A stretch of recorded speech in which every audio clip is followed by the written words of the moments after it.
어찌 보면 이해가 되지 않을 수도 있고 상상할 수 없는 골든 패밀리 중에서도 1등 골든 패밀리예요. 그 집 재산이 얼마냐? 오늘날 돈으로 따지면 시가가 한 1,000억에서 1,500억 정도. 그 가족을 꽁꽁 뜻을 통하게 한 그 키워드가 뭐였을까요? 이번엔 핫한 선생님, 설민석 선생님의 가족에 대해서 열정적인 강의를 듣도록 하겠습니다.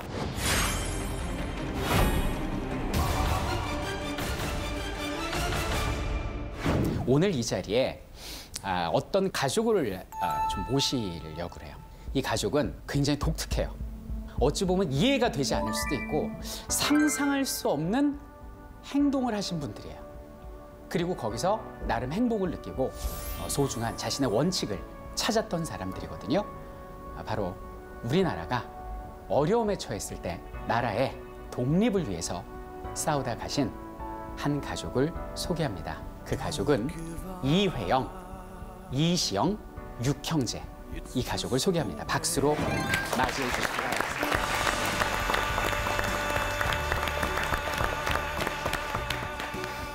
보통 이제 여러 형제들이 있으면 그 형제들 중에 어떤 중심이 되는 사람이 꼭 한 사람씩 나옵니다. 뭐 예를 들면 조선을 건국한 사람이 누구죠? 태조. 그 이성계가 자식들이 되게 많죠. 근데 그중에 아버지를 돕고 역사에 이름을 남긴 사람은 다섯째 이방원이죠. 그런 것처럼 이씨 육형제의 경우는 넷째 동생이 굉장히 특출난 모습을 보였습니다. 이분의 이름이 이회영 선생님이십니다. 우당 이회영 선생님인데 이 가문에 대해서 먼저 소개를 드리면 이 집은 골든 패밀리 중에서도 1등 골든 패밀리예요. 그 시조가 누구냐면 임진왜란 때 활약을 했던 혹시 그 오성과 한음이라고 들어봤죠? 네, 이항복 선생의 10대 손이 됩니다. 이들이. 이항복 선생이 얼마나 그 훌륭한 분이시냐면 병조판서만 7번을 지내요. 지금으로 따지면 국방부 장관만 7번을 했다는 얘기입니다. 그리고 영의정, 좌의정, 우의정을 한 번씩 했으니까 지금으로 따지면 국무총리 한 번, 국무총리 또 한 번, 그리고 다시 한 번 국무총리 이랬던 사람이죠. 관운이 빵 하고 터졌던 사람입니다. 그리고 2대, 3대, 4대, 5대, 10대까지 오는 동안 단 한 대도 거르지 않고 정승의 판서를 재상을 배출한 가문이에요. 지금으로 따지면 그 다음 때에서 장관이 나오고 그 다음 때에서 국무총리가 나오고 그 다음 때에서 최소 차관 정도는 배출했던 완벽한 명문가가 여기는 이씨 육형제 가문이에요. 근데 이분은 지덕체 중에서 지뿐만 아니라 덕까지 갖춘 분이었습니다. 나이 20살이 됐습니다. 20살이면 지금 우리 22살이시죠. 뭐 비슷한 나이가 되는데 이제 뭐 대학교만 한 1학년, 2학년 요 나이 또래거든요. 근데 그때 겸손을 깨달아요. 집에 노비들이 많았대요. 노비들이 많았는데 그 노비들한테 이렇게 얘기를 했대요. 저기 몇 년 전에 그 노비 법적으로 신분의 해방 됐지 않습니까? 근데 아직도 옛날 버릇을 못 버리시고 저한테 존댓말 하십니까? 편하게 말씀 낮추세요라고 먼저 존댓말을 하고 말을 편하게 낮추라고 그랬대요. 그러니까 그 집안 노비들이 어떻게 했겠어요? 아, 그렇지? 그래. 그래. 나 갈게. 뭐 이러겠어요?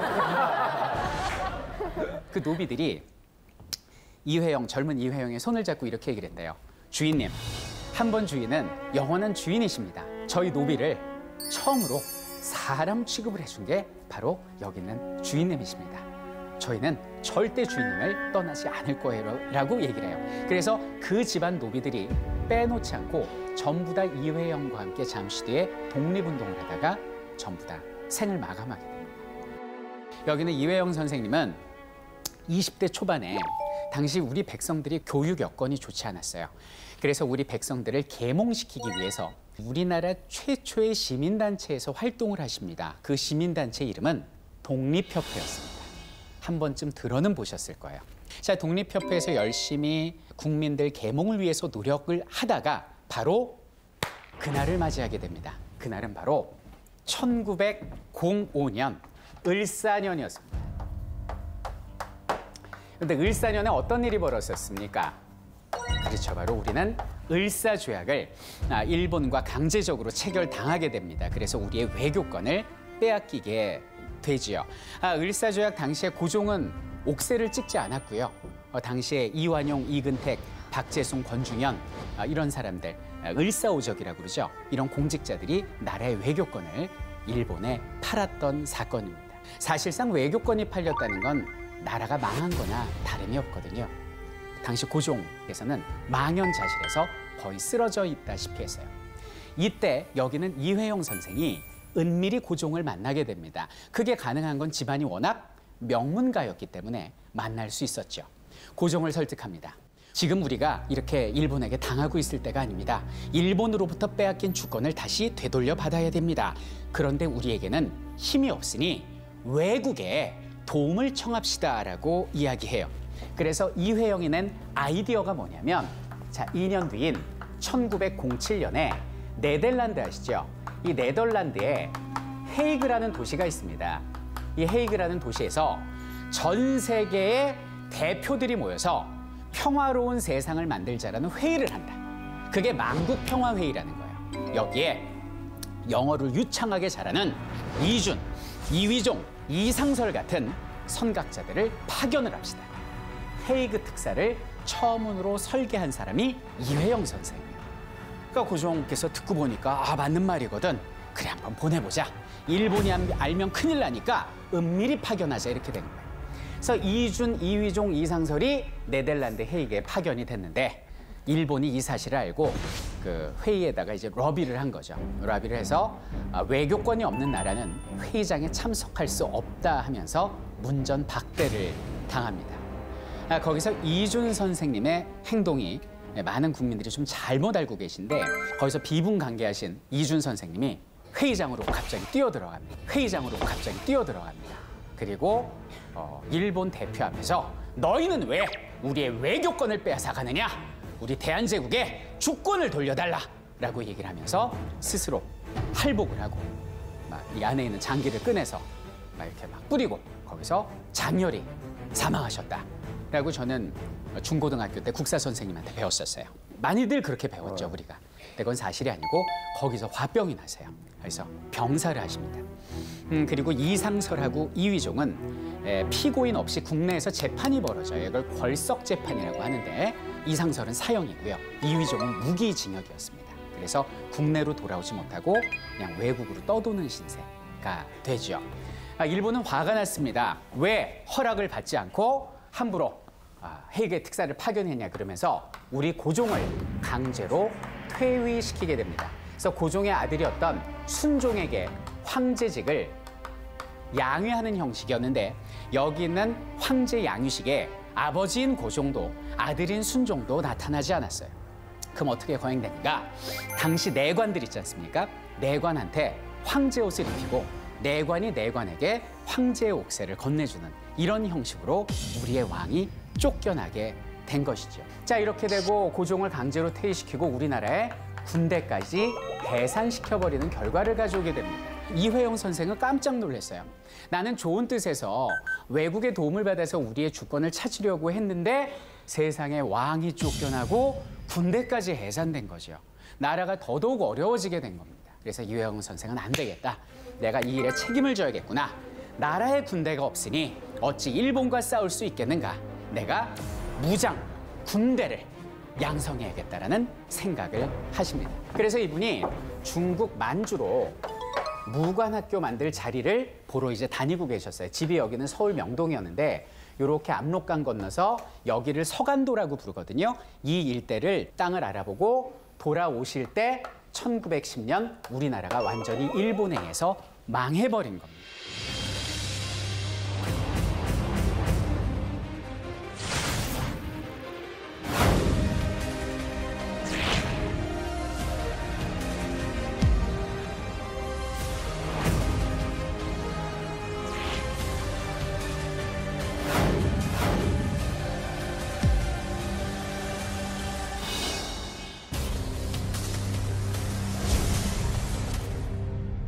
너무나 큰 충격이었죠.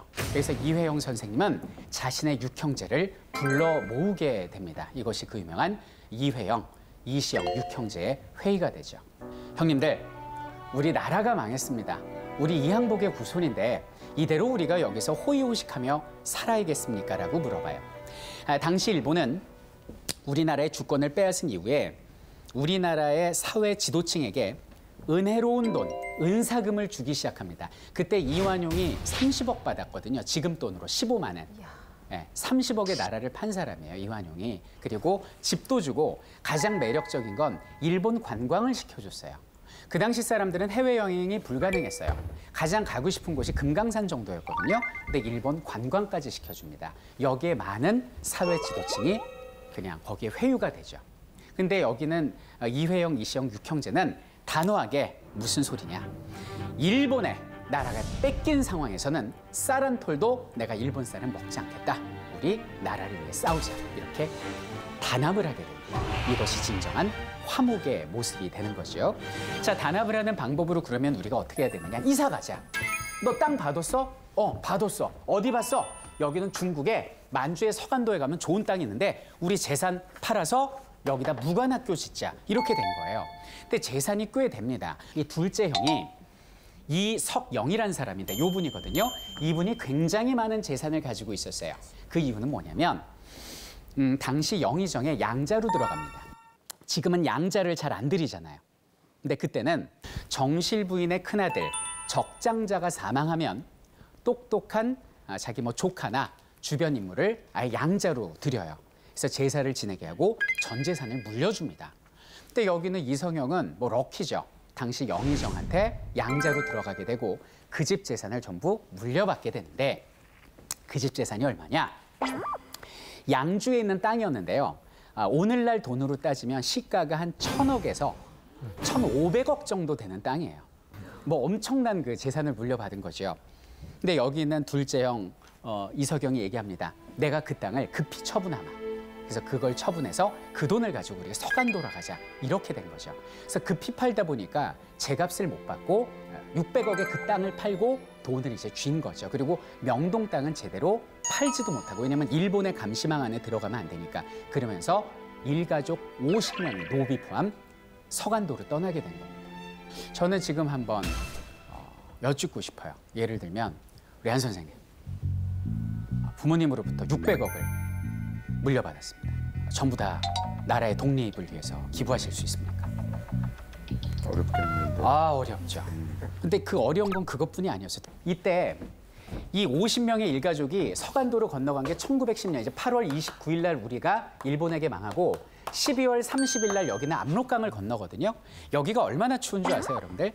여기가 영하 30도예요. 이 당시 기온이. 근데 그때 안고 간 아이가 채 돌이 지나지 않는 갓난아이예요. 우지영 감독님, 네. 지금 사랑하는 딸이 옆에 있지 않습니까? 서윤이, 그죠? 네. 저기는 서간도에 이 어린아이를 안고 이주하실 수 있으세요? 불가능할 것 같습니다. 이 중에 대답하실 수 있는 분이 누가 있겠어요? 그럼 어머니는 도와줘. 이해가 안 되는 상황이 지금 벌어진 거예요. 제일 이해가 안 되는 건 뭐냐면 반대하는 형제가 없었다는 거예요. 똘똘 뭉쳐서 꿍시렁거리는 사람 없고 노비까지 아무 소리 안 하고 아이를 강보에 싸들고 여기는 압록강을 건넙니다. 근데 여기는 압록강을 건널 때 또 유명한 에피소드가 있어요. 압록강을 건널 때 또 유명한 에피소드가 있어요. 이 압록강은 폭이 넓어요. 배를 저어서 가는데 뱃사공에게 이회영 선생님이 많은 뱃삭을 줬다는 거예요. 뭐 이렇게 많이 줘요? 이렇게 필요 없어요. 조금만 주세요. 그랬더니 아닙니다. 앞으로 우리와 함께 독립운동을 하려고 여기는 조선 땅에서 많은 젊은이들이 압록강을 건너려 할 텐데 그들이 무슨 돈이 있겠소? 헤엄을 쳐서 건너려 할 것이오. 그럼 위험하니 내가 이 돈을 줄 테니까 배로 건너게 해주시오. 라는 말씀을 남기신 분이 이회영 선생이에요. 그래서 이회영 선생은 그 돈 600억을 가지고 가서 여기는 서간도에 학교를 만들었으니 그것이 바로 신흥강습소, 신흥중학교로 이름이 바뀐 그 유명한 신흥무관학교가 되겠습니다. 여기는 신흥무관학교는 우리나라 독립군의 메카라고 보시면 되겠는데요. 저희 연구실에서 직접 제작한 영상을 한번 보도록 하겠습니다. 제가 준비를 해왔거든요. 당시 만주에 서간도 산자락에 18개 동으로 만들어진 것이 신흥무관학교였습니다. 천혜의 요새였고요. 그 앞에는 연병장이 있어서 군사훈련을 받습니다. 중학교 과정에 교과목이 있었는데요. 국문, 역사, 지리, 수학, 수신, 외국어, 창가 등 다양한 인문학 교육, 함께 했던 이것이 바로 독립군의 메카 신흥 무관학교가 되겠습니다. 이 신흥 무관학교의 교가 한번 들어보시겠습니까? 자, 귀에 익은 노래일 텐데 역시 BGM 준비했습니다.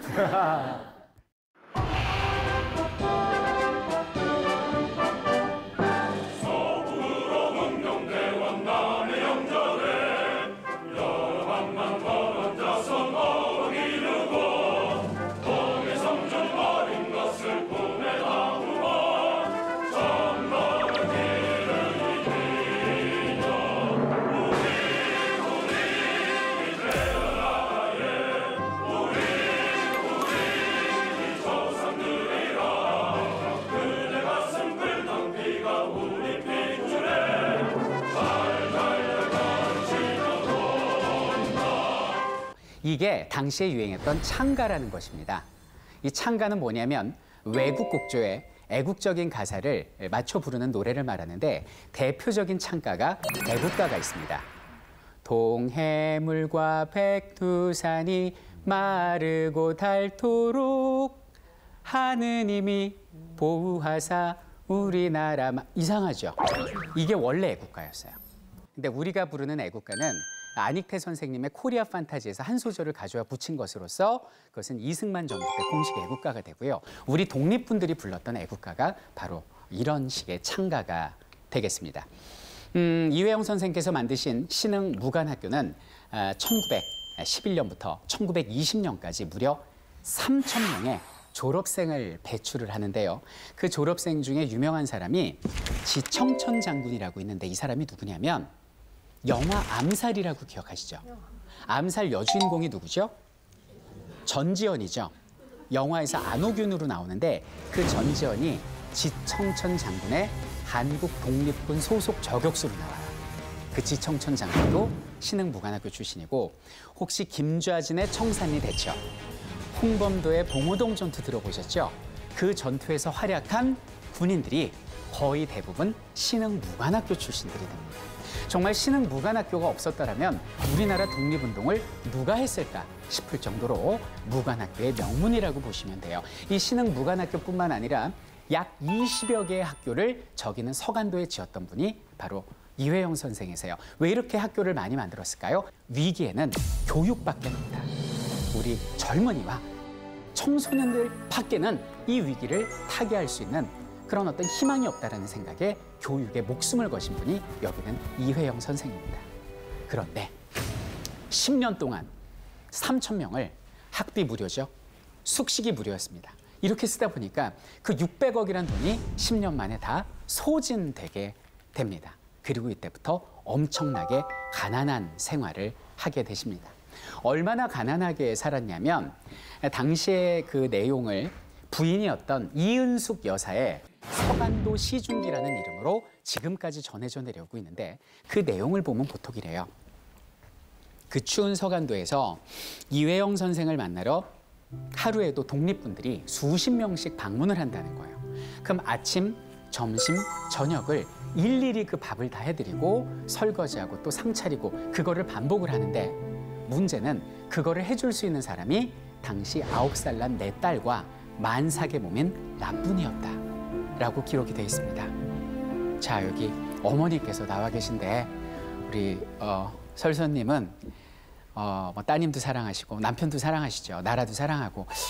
근데 10년 동안 아침, 점심, 저녁 이게 가능할까요? 수발드는 게?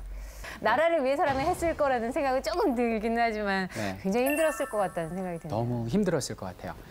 나중에 1930년대가 되면 이제 이회영 선생님 연세가 이제 60세가 넘게 되는데 한 달에 절반을 굶었고 하루에 한 끼 먹는 게 어려웠대요. 그래서 그 아드님의 그 기록을 보면 일주일에 2끼 먹으면 그때는 운 좋은 한 주였다. 이럴 정도의 기록이 있으니까 그 600억을 다 버리고 그 감투와 관직, 유혹을 다 버리고 그 속에서 고생하신 분들을 생각하면 정말 대단하다라는 생각을 할 수 있겠어요. 근데 이분이 처음에는 선생님으로서 활약을 하다가 이 독립이 늦어지니까 안 되겠다 싶어서 직접 무장투쟁으로 나서게 됩니다. 가장 일본 입장에서 악명 높고 두려웠던 사람을 후원하기 시작합니다. 그 단체를 뭐라고 부르냐면 의로운 일을 맹렬히 추진하는 단체, 그래서 의열단이라고 있는데 이 의열단의 단장이 누구냐면 영화 암살에서 조승우 씨가 연기한 나 밀양 사람 김원봉이요. 바로 김원봉 선생님이십니다. 우리 흔히 생각하면 김원봉 선생님하고 전에 그 백범 김구 선생님 역할도 맡으셨었잖아요.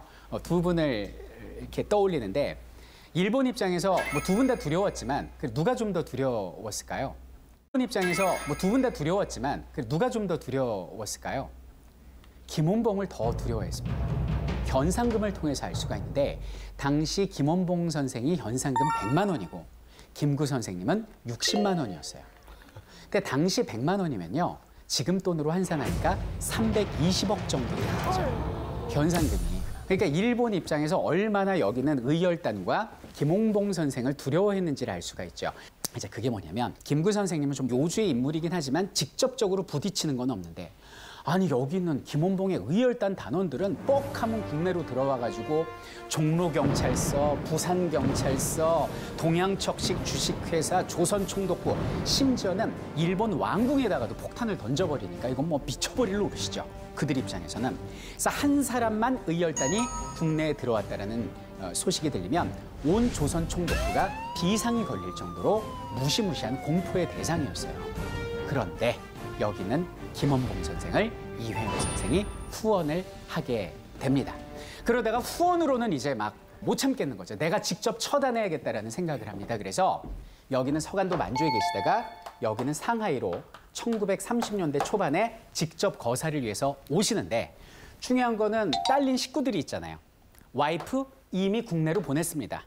이유는 뭐냐면 독립운동을 해야 되는데 자금을 다 썼으니 국내로 들어가서 돈 좀 구해줘 여보 이렇게 된 거죠. 그때 이윤숙 여사는 아무 소리도 안 하고 알았어요. 그러면서 와서 돈을 구하는데 그때 만삭의 몸으로 돈을 못 구하잖아요. 그래서 삭바느질을 하기 시작합니다. 삭바느질을 해서 모은 돈을 서간도로 송금을 해요. 그렇게 7년간 송금한 분이 이은숙 여사시죠. 그러다가 날라온 편지 한 통이 뭐냐면 여보 내가 당신 만나기 좀 어려울 것 같아.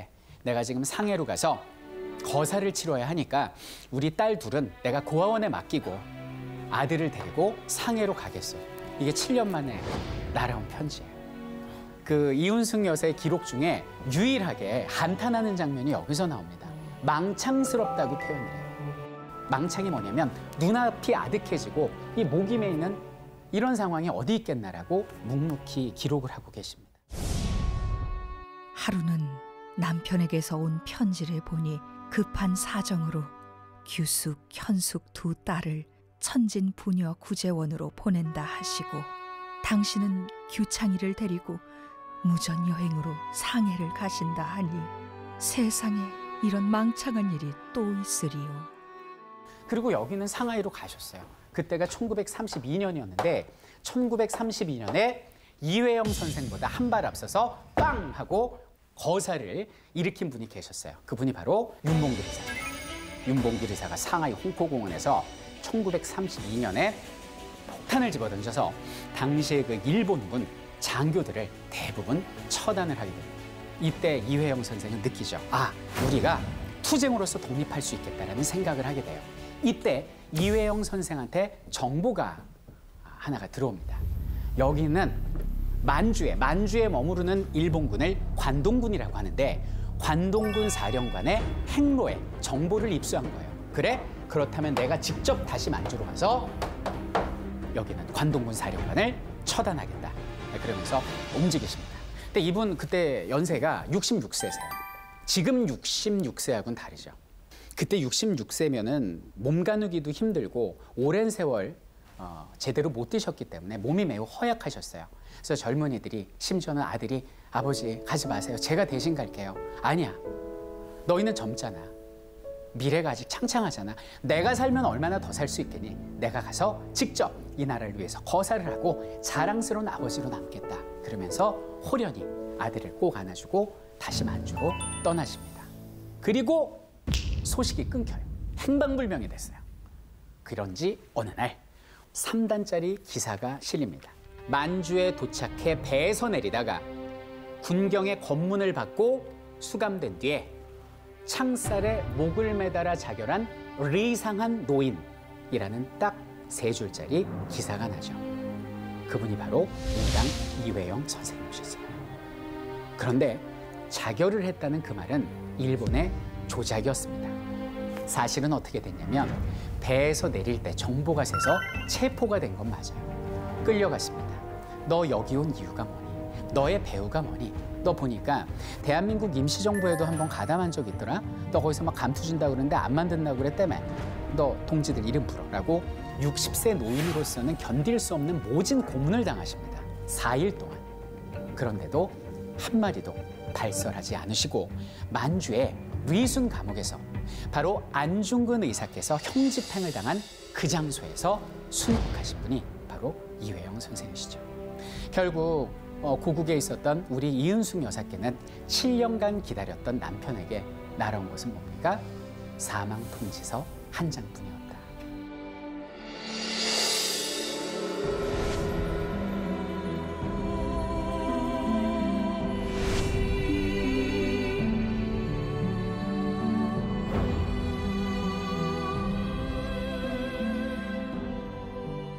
이들은 그 형제들이 모두 다 참 가슴 아픈 마지막을 맞이하게 되는데, 첫째 이건영, 상해에서 독립운동 중에 병사를 합니다.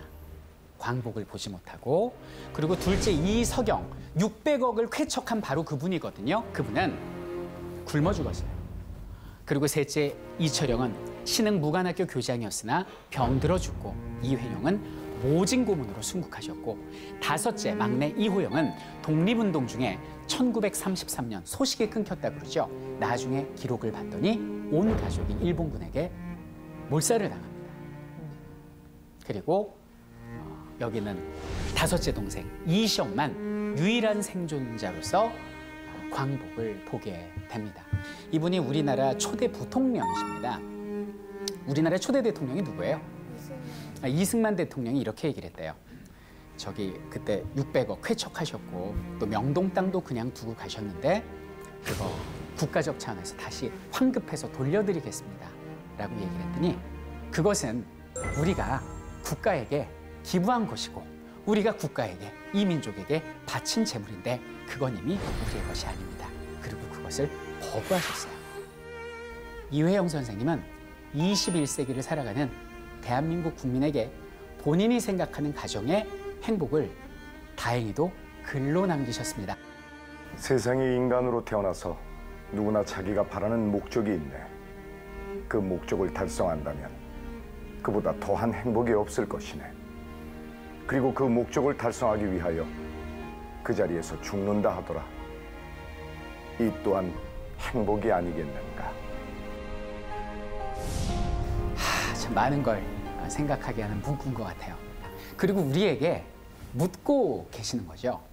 과연 21세기를 사는 너희 후배들의 가정의 행복은 무엇이며 가족을 화목하게 단결시키는 그런 그 힘은 무엇이냐라고 우리에게 묻고 계십니다.